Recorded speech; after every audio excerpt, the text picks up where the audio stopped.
AM's The Walking Dead.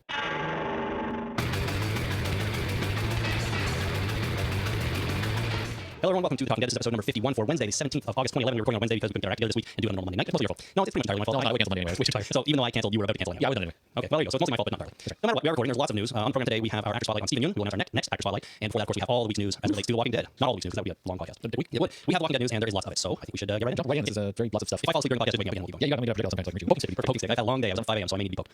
With a stick. I'll find a stick. Okay, I'll throw something at you. That might work. That'll wake me up, for sure. Okay, so last week on the program, and for the last few weeks, this whole Frank Darabont thing has been happening, and it started with Frank Darabont stepping down from The Walking Dead. That's what we talked about last time, and we had our theories as to why this was happening. Well, it has completely flown out of control now. Yeah. And apparently, Mr. Darabont was actually fired from the show. Apparently. Which is bizarre. Our theory, and well, it was really your theory, and I won't because it sounded good, is that he just kind of decided to step away and was just playing along, get the ball rolling, and then leave it in more capable hands. I like to give people the benefit of the doubt and think about happy solution. And more capable hands isn't really the right phrase. I mean, sort of hands that are more dedicated to long term. Right. Because he's going to He's his own thing on there. Yeah. Exactly. So, anyways, it turns out we have a lot more information now as to what happened, and it turns out he was actually fired. So, the Hollywood Reporter did a big write up on this, sorry, all sorts of inside sources, and they don't get into who it is, of course, but I trust their reporting and their reliability of sources and so on. Wasn't he? I was not a source. No, I was guaranteed that. Well, they have their sources. So quickly, from the Hollywood Reporter, here's kind of what happened. So from the article, it says the cast was summoned to a lunch meeting with AMC VP of scripted programming Ben Davis. He confirmed to them that Darabont was out. The crew was briefly separated, and one insider says those gathered were stunned at quote the duplicity of AMC for having used Darabont to promote the show at Comic-Con before firing. Apparently, he had no idea Comic-Con he was actually on the way out.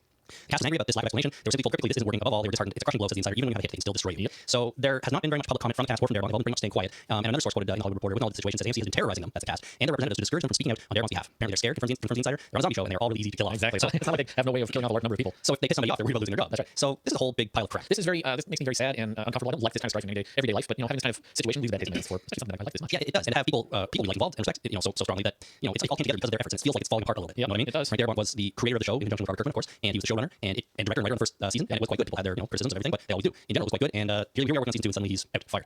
So according to the Hollywood Reporter, it kind of comes down to three things. The biggest thing, as usual, being money. Always the almighty buck. So here's a little bit of information on the reason that money pushed Frank out. So AMC, as we know, has other shows like Mad Men and Breaking Bad and Killing, all shows that I watch and enjoy. Yeah. The sort of flagship show is Mad Men. That's the one that's been around longest. We're 5 seasons into that, or something like that. 4 have aired. Okay, so it's been around a while, and it is their most well-known show, I think. Not necessarily their most popular, but that argument could be made there too. Yep. Based on ratings, of course, we know Walking Dead had high ratings. Anyhow, recently, Mad Men's creator and his name is Matt Weiner. They were in a Wiener. It sounds like Germany. Germany's going to second bell, not first. So Weiner. Can I call him Weiner? Sure. Okay, so they were in negotiations to renew Mad Men. He got a lot of money. He got $10 million per season raise, Wow. and apparently no budget cuts to the show. So Mad Men got sounds like everything they wanted. Yep. Subsequently, right after that, The Walking Dead budget was slashed by $650,000 per episode, and at the time, Breaking Bad season 5 order was cut from 13 to just 6 to 8. So is that true? There's only going to be like 8 episodes? No, that's not true. Since that sort of came out, Breaking Bad actually was renewed for one more final season at 13 episodes. Wow. So they did manage to make a deal to bring Breaking Bad back for a full season. And that's going to be the Final one. It'll be good. Yeah. So Breaking Bad apparently when what's the creator on that show? Remember? Nope. Well, when he was being threatened to cut down to 6 to 8, Sony TV, which is the studio that owns Breaking Bad, and I guess sells it to AMC for production and broadcast. They were considering selling it to the network, Yep. which I don't think would work. That's their broadcast.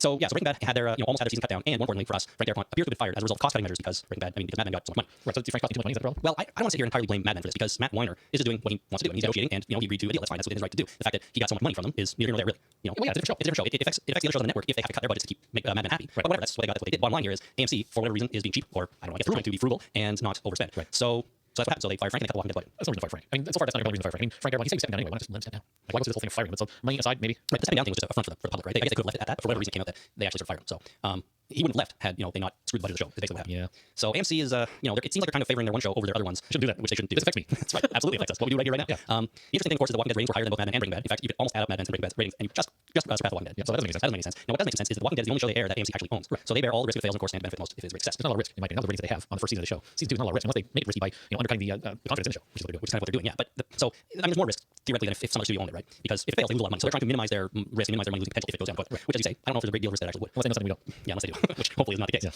So that's the first reason, money. They fired Frank because they didn't have enough money to go around. Now, the AMC president came out and made a statement on the budget cuts, and he pretty much dodged the question. Right. His quote was, if you look at pilot budgets versus pattern budgets, usually the pilot budget is much higher than what ends up being the pattern budget. With The Walking Dead, instead of doing a pilot, we went straight to 6 episodes because we believe in the team and the talent in front and behind the camera.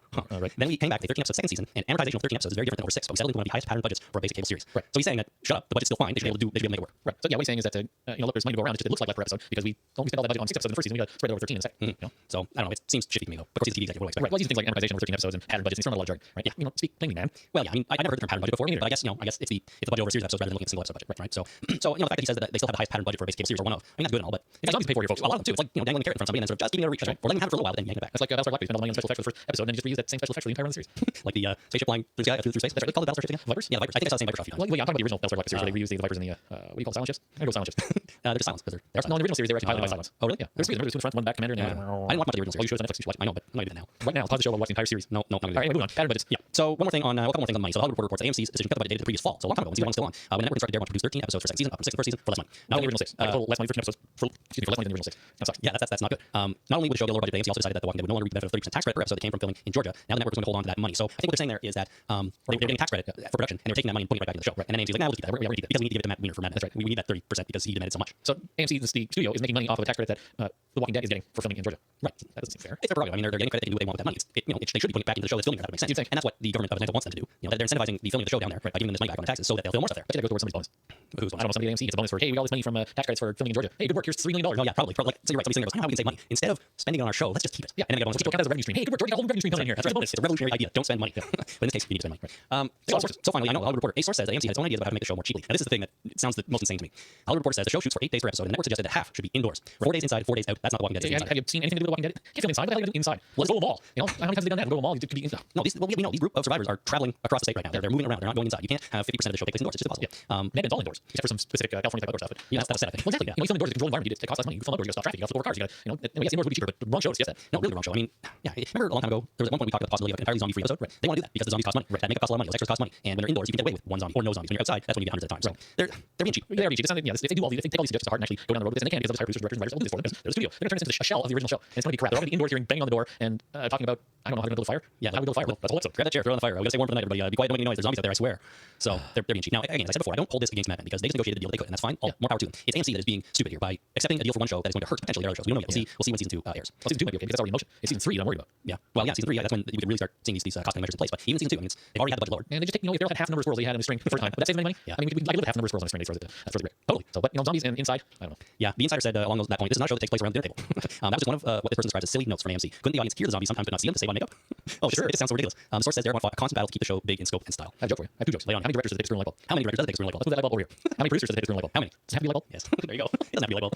So AMC's being dumb and they fired Frank Darabont as a result. Right, because he was being Frank Darabont in that, we got to keep this thing big. This is important. This is important for me to listen to you. Yeah, exactly. And so this leads into our next point of why he was fired, and that is that Frank was a pain in the ass. To the studio, not anybody else. Yeah. So also, still from the Hollywood Reporter, an agency source says Darabont is notoriously a pain in the ass. Right, and that is a direct quote. Known for taking a feature film approach to television, which is meant to suggest that he didn't manage the brisk pace of television well.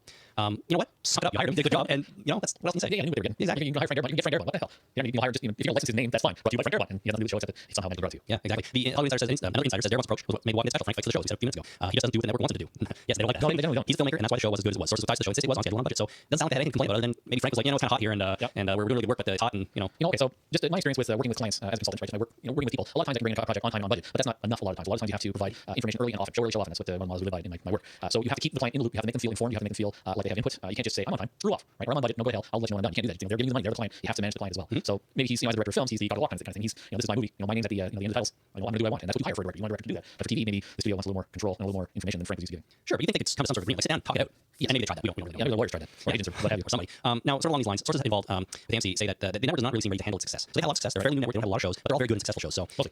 Rubicon not so much, but I don't really know. That's the one I didn't watch. So it says it feels like they don't have the experience of being on top. One insider says they're total ball busters and that pisses people off. Right. So Frank didn't take to this kind of treatment very well, I guess. No, nor should he really. No, he's Frank Darabont. Yeah, he's gonna roll over for some studio. No, exactly. And I guess they didn't like that. They want people they can control. And if they say we're cutting your budget in half, you better like it, and be happy. So Frank may or may not have been a pain in the ass, and of course it's all about perspective. It is.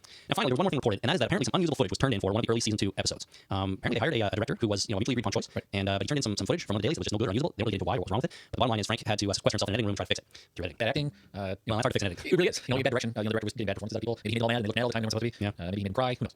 Well, yeah, who knows? I mean, I would think that was something beyond bad performances. Like maybe he just didn't get the shots he was supposed to, or didn't get stuff right. And why would he turn it in? But I don't know. Yeah, if he didn't block the scenes correctly. I have a hard time believing it was a technical issue because the director of photography would take care of all that, right? It's not like everything was washed out. It's like, oh my god, we had the camera on the wrong stop. Generally that probably didn't happen. Yeah, you're probably right. There are people there that would recognize that and fix it on site. They're professionals. I'm sure that the actual technical shots were fine. And I think, like I said, if it was a director that was mutually agreed upon, probably his fault somewhere along the lines. Yeah, it was a guy who did one of the episodes in the first season. Right. So apparently, I didn't go back and remind myself who all the people were because we don't know which one. But so somebody who's done good work before, right, for whatever reason, didn't work out here. So he was drunk for 8 days.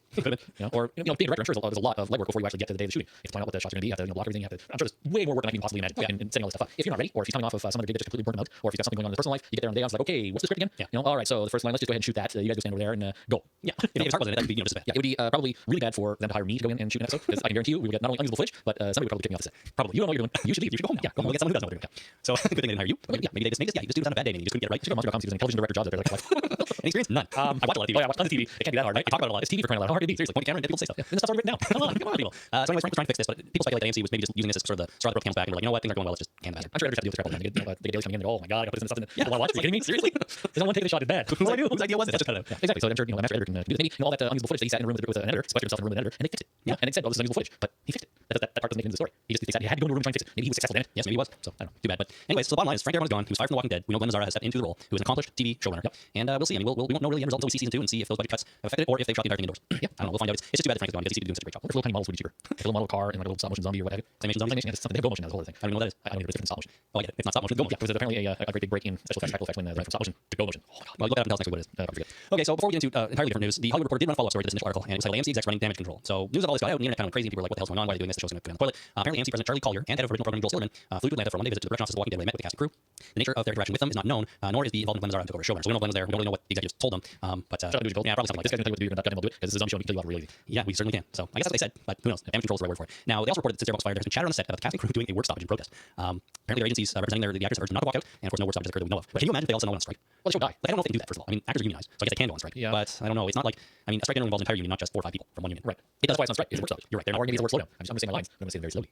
We're going to need 16 days to shoot this. Yes, this is going to take a very long time. Yeah. Okay. Well, we're slow down. Not quite a stoppage. Yeah, exactly. I'll be honest, I can't see this happening. No, you're going to get fired to do that. They're going to cancel the show and everything. Well, it's not that easy. A decision for AMC. I mean, this is their highest rated show. If the actors are pissed, I mean, They're being crazy anyway, so why would they do crazy things? I suppose that's true. I mean, they might just say, we cut our losses. We've done 6, they were great, but it's not worth it. Let's just release another DVD of the original series with some, I'm not sure what. More pictures of zombies. And Blu-ray. And all the episodes will be black and white. That took 10 minutes to do on a computer, people. You got to pay another $60. That's right. So, hey, if work stoppage happens, we will talk about it here, but I think it's unlikely. Yeah. All right, so let's talk about some actual news about season 2. Sarah Wayne Callie's revealed recently that apparently season 2 will have some flashbacks to the pre-zombie outbreak, showing the relationship between her and Shane. Right. Her exact quote was before the outbreak. Yes. Although, listen to this. Her exact quote was, it was fun to step out of the zombie world and show Lori the Blackberry. So I guess going about her regular life, probably indoors. Oh, I'm sure it is. Probably in an office of some kind. The scene underscores how deeply Lori and Shane love her son Carl, which is interesting. Yeah. Plus, I hope it will finally put to bed the ridiculous rumors that an affair was going on before Lori's husband and Shane's friend Rick died. Yeah. So, I think she's saying they're just going to show that there was a strong relationship there to begin with and explain why they got together so easily after they thought Rick was dead. Right, but they're not going to have an affair before the zombie outbreak. No, because they're good people. Right. That's I think what she's and part of the whole point of the entire comic book series and television show that this is what happens when good people get put into a really crappy situation and they have to do what they need to do to survive. Yeah, exactly. That's the whole point. They're going to be good people beforehand. They just except for Shane is a bit of a shithead because we know that from the pilot. Yes, that's true, but not so much so that he was banging his friend's wife before the zombies attacked. Correct. So that'll be interesting. I don't know. Who knows if this is just one scene we're going to see, or if they over the course of one episode, or we're going to have flashbacks throughout the season, like Lost. Yeah. I like the flashbacks in Lost. I think it works really well in that format. Yeah. Here, it could work really well, but it's not something I really expected to see too much of, even though we've already seen it happen a couple times. Right. We saw that flashback to Shane going to try and get Rick in the hospital. Yep. Sort of during the outbreak. Yes. And was there another one? Yeah, there was a flashback of what's his name in the last episode. Noel Emmerich. Edwin Jenner had a flashback. Oh, right. In that one, the 6th episode. Right. And we saw Panic in the CC. Yeah. So it's kind of the same time period. Yeah. So it was not pre-outbreak. That was during the outbreak. Yeah, post-apocalypse. You're right. So this was the first pre, and who knows what else we're going to get. Because in the beginning of the pilot, that was pre-zombie outbreak. That was not a flashback.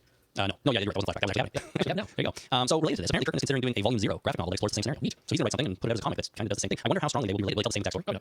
I hope not. Like, why get the same story twice? Yeah, I know. It's just you get biased or stuff, right? But we're going to buy it anyway. Well, I realize that. But, like, we all know the comic and the TV show are two different things. But when you're developing the same thing at the same time, I got to think they're probably just going to make them the same thing. I don't know. It'll be interesting comparison. It will be, no matter what. And if they're completely different, that'll be interesting too. It'll really hammer home that sort of different universes. Yes. But it'll be cool to see. No information on the release date there, so we'll talk about it when it's going to happen. So some new screenshots from the upcoming Walking Dead video game were released. Did you take a look at these? Not yet. I'm just looking up right now. All right. Well, the only one I have here is I think they look cool. Like amazing. There's a picture of a house and a motel. And that does look good. Inside the stuff. It's really, it's really moody, sort of slightly cartoony, but not I really. like that though. Yeah. I think they should do that more in video games instead of going for realism. Go for comic book or cartoony kind of thing. Actually, when I look at the blown up version of the picture of the house here with the tree house and the tree next to it, it's very comic booky. Actually, it is. I really like it. I really like it. Even more so than I did when I looked at them before. Yeah, no, I think if these are not just artist renderings of things that may or may not make it into the game or actual shots of things they're planning on doing, actual artwork for in-game play, then that's awesome. If it's just a storyboard thing, then maybe not. No, I think this is actual in-game stuff. I believe the format of this game is like first person. And I don't know this, but I don't know if you actually like it might even be like still shot stuff, sort of like the old you're standing in a room game, where Oh, this is so frustrating to play now. I downloaded it from my iPhone, tried playing. Oh my god, I can't believe I spent like a week playing this game. Okay, well, I don't know. I don't know if you're actually moving through the environment or if you're in the kitchen. In front of you is the fridge. To your left is the door. You can back out the window if you want. That kind of stuff. You're not typing game, of course. Yeah, pick up the pills. Yes. Okay. So anyways, go north, the way's locked. Go east, the way's locked. Go south, the way's locked. Go west, you go west. We're now in the backyard. Game. Rule. Oh yeah, man. Check your guide. I still go to that website sometimes just play the beginning. Cool. Okay, so the screenshots look cool. That's all there is to it. We'll post a link on the website when this episode goes up if you want to see them if you haven't already, because they're pretty cool. And I'm looking forward to the game. As am I. I'm more forward to it now than I was before. Much more forward. So, a couple more news items before we take a break here. The Walking Dead: Rise of the Governor. That is, of course, the first of a trilogy of actual novels that Kirkman and has Ghost written. No, the other guy had Ghost written. Yes, he had that's right. The other guy was Ghost writer. So, Bonsinga. The first one will be released on October 11th. Good timing. That's soon. Very small. That's 5 days before the show premieres. Yes.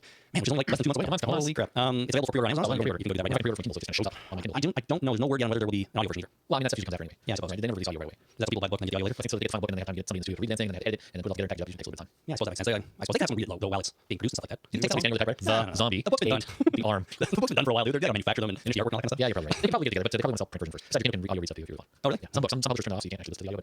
But most books you can actually say Kindle read to me. Is it funny like computer voice? It's not great, but it's sort of like when the Mac reads text on the screen. It's okay, but it's not the. That's better than it used to be. When I first started doing that, it was a long time ago, right? And it had a funny computer voice. Yes. All right, so our final news item of the week is this. Oh, great. That's good. Rebuffering stream. I'm certainly right for relying on the internet. The internet is networks are unreliable. Yeah, they sure are.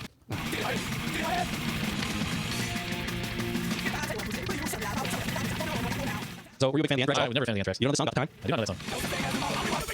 It sounds like Punk Light. It's really punk light. I know this song is. It is punk light. So I can't say I was a big fan of the Anthrax ever, but It's way more gritty than that. That's way overproduced for punk. that's metal though. Yeah. It's not really punk. Anyways, the point is, the guitarist from Anthrax, his name's Scott Ian, will be appearing on Walking Dead as a Zombie. That's two first names. Yeah, I looked him up. That's his, he has a third name too, not first name. Scott Ian Steve. No, that's not Stevenson? maybe. He revealed this on Twitter when he said, "What have I wanted to do since 1978? Be a zombie." Full story on my day on Walking Dead coming later. Cool. So he's a zombie on Walking Dead. I always know an Anthrax zombie, as in bring a guitar and Oh yeah. is then making the trailer zombie and football player zombie. Is it okay though if he has an Anthrax T-shirt on? Yes. Because he could easily be wearing an Anthrax T-shirt. Yes, and become a zombie. as long as it's not a zombie costume, like zombie other thing costume. Okay. Zombie cowboy. Can you Atlanta? Zombie rockstar. I mean, Yeah. zombie metal guy. As long as he's just your generic, hey, it's cool, I got to be an extra kind of thing. He'll probably be. I mean, he'll probably get a little bit of screen time. One of those featured zombies, you got to think. Right. Or maybe he just signs an extra. Who knows? He just want to do it. Cool. Apparently, Anthrax's recent single "Fight Until You Can't" is about fighting zombies. Sweet. So anybody's into the Anthrax, by all means, go and check that out. All right, we're going to take a short break at this point. When we come back, it will be our actor spotlight on Steven Yeun. I'm going anywhere. We'll be back in a second. I think I'll pass on later. I think I'll start it later. If you ever presented a point like that, I said time has come for decision, but still I hope for a reason. It's the way I will go right. Just like the girls be like For you listeners of Talking Dead Podcast, Audible is offering a free audiobook download with a free 14-day trial to give you the opportunity to check out the service. Jason, do you have a recommendation for our final service? You know, I'm going to recommend the entire Dark Tower series by Stephen King. That's a lot of books. It is a lot of books. It's 7 books, totaling 131 hours of play, which is 5 solid days of audio listening delight, or if you listen 8 hours a day, 16 days. Well, then, no matter what, that's still a lot of listening. It is. That's a great series, though. It follows the adventures of Roland and his merry band of people as they try and quest for the Dark Tower and save the multiverse. Sounds awesome. It is awesome. They actually meet Stephen King, and they recognize that he is the author of their story. So it's a little bit stranger than fiction. It's really weird. Yeah, well, this is a series, I guess, that I've heard lots about. You've talked about it before, and I have, I am interested in reading and or listening to it. It's just so daunting to get started. No way, man. 7 books, 8 full days of listening. Yeah, you do. It's a good series. It's a great series. Yeah, I'm not I'm making a TV series / movie thing. Well, Dark Tower. We're going to do a TV series with actual planned movies as part of the series. That's cool. Yeah, That's cool. Well, it's I should probably check it. Everybody I know has read it. You, Dave. I listened to it. Actually, no, I listened to the first 2 books, and then I read 2 books, and I listened to 11. All right. Well, so you ingested it all. I have, yeah. If you want to check out The Dark Tower by Stephen King, head over to audibletrial.com/talkingdead and get your free audiobook and free trial. I highly recommend it.